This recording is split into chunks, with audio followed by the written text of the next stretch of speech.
Hello students, कैसे हैं आप सब। उम्मीद करते हैं आप सब ठीक होंगे।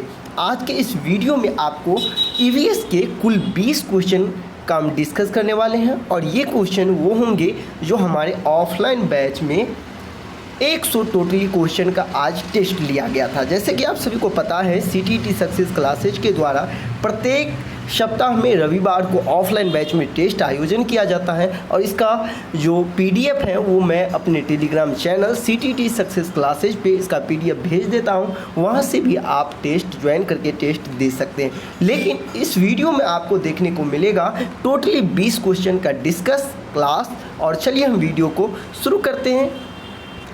जैसे कि आप फर्स्ट नंबर क्वेश्चन देखेंगे तो इसमें पूछा जा रहा है, बच्चों के विभिन्न प्रकार के ईंधनों से परिचित कराने के लिए एक शिक्षक को क्या करना चाहिए।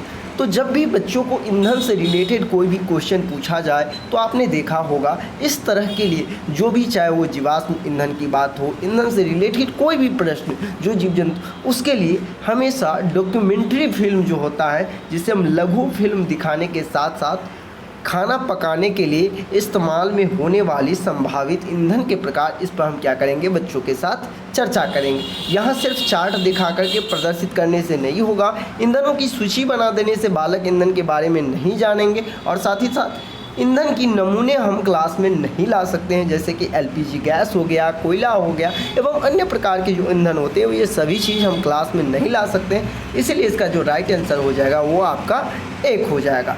नेक्स्ट क्वेश्चन है मैप से रिलेटेड। अक्सर आप सीटेट की परीक्षा में देखे होंगे कि मैप से क्वेश्चन हर बार पूछा जा रहा है, इसलिए मैंने मैप से रिलेटेड क्वेश्चन टेस्ट में रखा।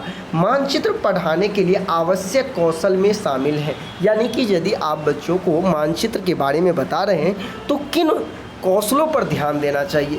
पहला है ऑप्शन स्थान, दूरी, दिशा और उनकी जो सापेक्ष स्थिति है इसे समझने की योग्यता। इसके बाद है ड्राइंग या पेंटिंग में विलक्षण कुशलता। तो देखिए, सिर्फ ड्राइंग और पेंटिंग कर देने से हम मैप के बारे में अच्छे ढंग से नहीं जान सकते, इसलिए ये नहीं होगा। ग्लोब पर जो है वो मानचित्र की बात हम ग्लोब की सहायता से सिर्फ नहीं बता सकते हैं। वही है यहाँ अभिव्यक्तात्मक योग्यताओं को बाहर निकलने के लिए विलक्षण संप्रेषण, ये भी नहीं होगा।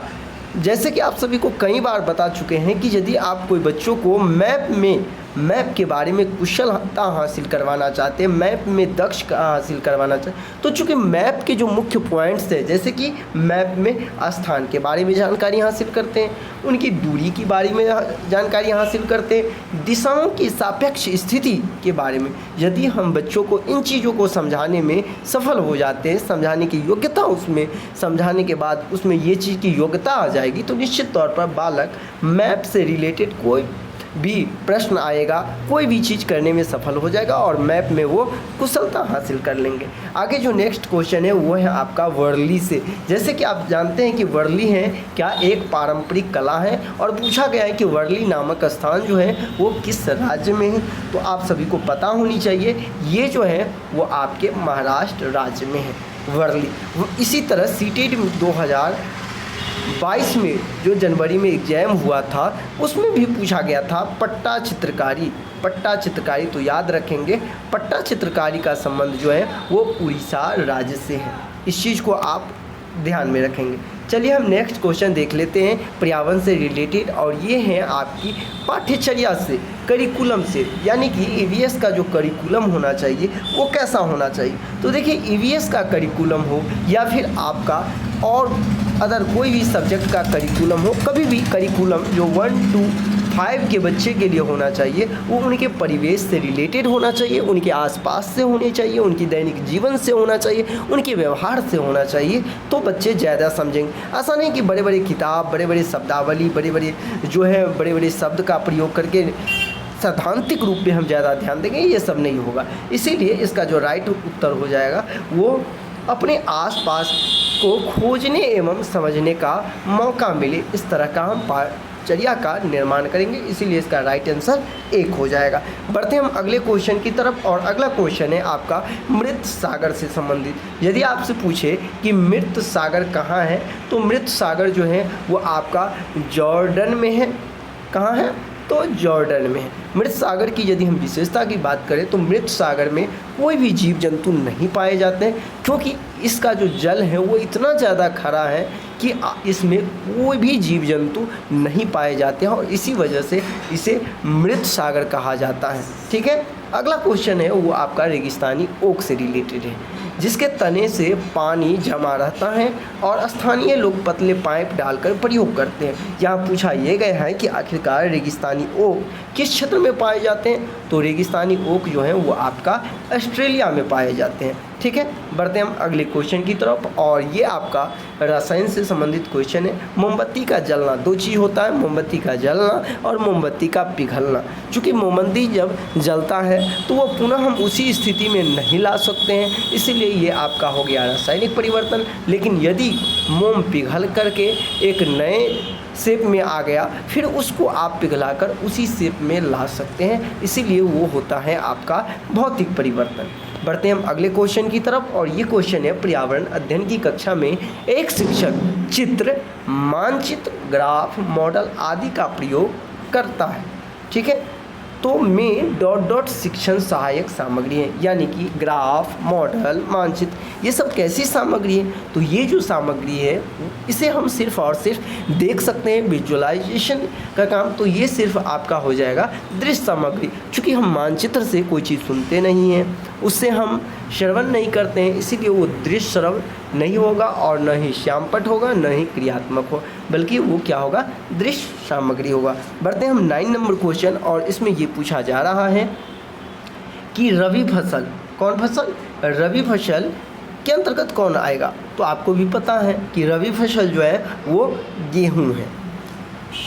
अगला जो क्वेश्चन है वो नेफेंथिस से, और अक्सर आपको सीटेट में नेफेंथिस पूछा जाएगा। तो नेफेंथिस जो है यदि हम बात करें भारत में, तो नेफेंथिस जो है वो भारत में आपका मेघालय में पाया जाता है। यदि नेफेंथिस की हम कुछ विशेषता की बात करें तो इसे घटपर्णी भी कहा जाता है, यानी कि कीट भक्षी पौधा कहा जाता है, यानी कि इसे मांसाहारी पौधा कहा जाता है। और भारत में बात करें तो ये मेघालय में पाए जाते हैं। ठीक है, बढ़ते हैं अगले क्वेश्चन। नेक्स्ट 11 नंबर क्वेश्चन है कि जब एक बच्चा किसी कार्य को करते समय उब जाता है। देखिए ऐसा होता है ना कि बच्चे को आप कोई चीज़ पढ़ा रहे हैं, मान लीजिए जोड़ पढ़ा रहे हैं, घटाव पढ़ा रहे हैं, और बार बार उस चीज़ को रिपीट करते हैं, उसी चीज़ को पढ़ाते हैं, बच्चे को कुछ नए नहीं सिखा रहे हैं, तो बच्चा क्या करते हैं, उब जाते हैं। अब देखिए यहाँ पूछा रहा है कि बच्चा क्यों उब गया, क्या बच्चा बीमार है इसलिए, तो बिल्कुल नहीं होगा। शिक्षण का तरीका पुनरावृत्ति का है, बच्चों को अध्ययन में रुचि नहीं है, बच्चा नियंत्रण से बाहर है। देखिए जब आप एक बच्चे को कोई चीज़ पढ़ा रहे हैं और पढ़ाने की तरीका में पुनरावृत्ति हो रहा है, यानी कि एक ही चीज़ को आप रिपीट कर रहे हैं, तो बच्चा क्या होता है, इससे वो उबने लगते हैं, उबा हुआ महसूस करने लगते हैं। उन्हें लगता है कि एक ही चीज़ को बार बार रिपीट कर रहे हैं, सर ये तो मुझे आता ही है। तो इसीलिए कभी भी शिक्षण का जो तरीका है, शिक्षण की जो प्रक्रिया है, जो शिक्षण आप करवा रहे हैं, वो ऐसा नहीं है कि रिपीट हो रहा है, तो आपको उससे बचना चाहिए। अब हम बात कर रहे हैं क्वथनांक, जिसे उबलना भी कहते हैं, और वाष्पीकरण, दोनों चीज़ हैं। तो इस दोनों में क्या अंतर है, आखिर क्वथनांक क्या है और वाष्पीकरण क्या है, तो इसका जो मेनली सही उत्तर होगा आपका वो होगा बी नंबर। बी क्या है, क्वथनांक से जल की अवस्था बदल जाती है, जबकि वाष्पीकरण में नहीं, ऐसा भी नहीं होगा, ये तो बिल्कुल नहीं होगा। तो इसमें कहता है वाष्पीकरण किसी भी तापमान पर हो सकता है, जबकि क्वथनांक नहीं। तो राइट आंसर इसका जो है वो सी होगा, क्योंकि आपने देखा होगा जो आपके बगल में कोई तालाब होगा, ठीक है, तालाब में जब सूरज की रोशनी पड़ता है, गर्मी होता है, टेम्परेचर, तो कभी कभी वो कम तापमान पे भी क्या करता है, वाष्पन की प्रक्रिया होने लगेगा। कभी ज़्यादा टेम्परेचर होगा तब भी वाष्पन होगा, यानी कि वाष्पन के लिए टेम्परेचर जो है वो मायने नहीं रखता, लेकिन क्वथनांक उबलने के लिए टेम्परेचर मायने रखता है। इसलिए वाष्पन किसी भी तापमान पर हो सकता है, जबकि क्वथनांक नहीं हो सकता है, और सी इसका राइट आंसर हो जाएगा। इसके बाद अक्सर आप चिन्ह देखते होंगे, अलग अलग चिन्हों का अलग अलग कुछ विशेषताएं होती हैं। तो ऐसे में आप जब कभी प्लस चिन्ह देखते होंगे तो इसका मतलब क्या, रेड कलर में आप देखते होंगे अक्सर एम्बुलेंस पर प्लस चिन्ह होता है, और ये जो चिन्ह है वो आपका अस्पताल से रिलेटेड। आप मुझे कमेंट करके भी बताएंगे कि आखिरकार इतने 20 क्वेश्चन में आपने टोटली कितने नंबर लाए, आप मुझे ज़रूर कमेंट कीजिएगा और फिर मैं आपको देखूंगा कि आप पर्यावरण में आपका लेवल क्या है।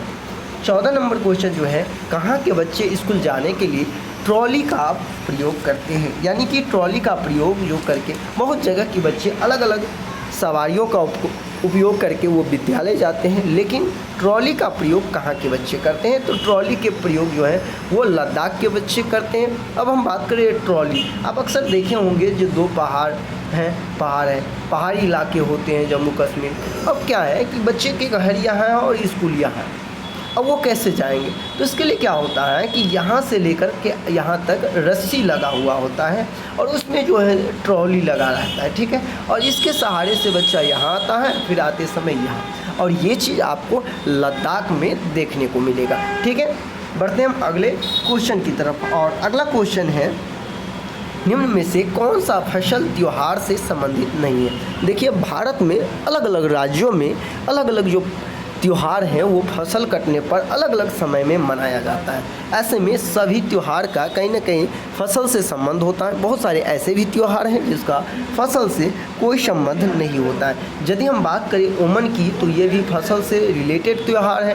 वैसाखी की हम बात करें तो ये भी फसल से रिलेटेड, और पोंगल जो है ये भी आपका फसल से रिलेटेड त्यौहार है। इसलिए इसका जो राइट आंसर होगा वो गणेश चतुर्थी। इसका जो फसल कटने से इस त्यौहार का कोई संबंध नहीं है। नेक्स्ट क्वेश्चन है जो कि आपका दिवस से रिलेटेड है और इसमें पूछा जा रहा है कि कौन सुमेलित नहीं है, यानी कौन से सही विकल्प नहीं है इसमें। और 16 का जो आपका आंसर हो जाएगा वो हो जाएगा बी, यानी कि विश्व जल दिवस। जैसे कि आप सभी को पता है, वन दिवस 1 जुलाई को मनाया जाता है, पर्यावरण दिवस 5 जून को मनाया जाता है, विश्व पर्यावरण संरक्षण दिवस 26 नवंबर को मनाया जाता है, लेकिन विश्व जल दिवस जो है वो 22 अप्रैल के बदले 22 मार्च को मनाया जाता है। इसीलिए ये आपका निगेटिव है और इसलिए इसका राइट आंसर बी हो जाएगा। बढ़ते हम अगले क्वेश्चन की तरफ। और अगला क्वेश्चन है आपका मामिडी तांड्रा। जैसे कि आप सभी जानते हैं कि अलग अलग आप देखेंगे क्षेत्रों में अलग अलग वस्तुओं, अलग अलग खाद्य पदार्थों का अलग अलग नाम है। इसी तरह मामिडी तांड्रा ये क्या है, तो ये एक आम पापड़ है जिसके लिए आप जो देखते होंगे, इसे मिथिला के क्षेत्र में जो मैथिल क्षेत्र है वहाँ इसे अमोट भी कहा जाता है। यानी कि आम के जो पतले उसे आप निचोड़ करके उसको जूस बना करके, एक तरह से जूस की तरह घोल बना करके एक पतला परत की तरह जो है किसी कपड़े पर दिया जाता है, वो होता है आम पापड़।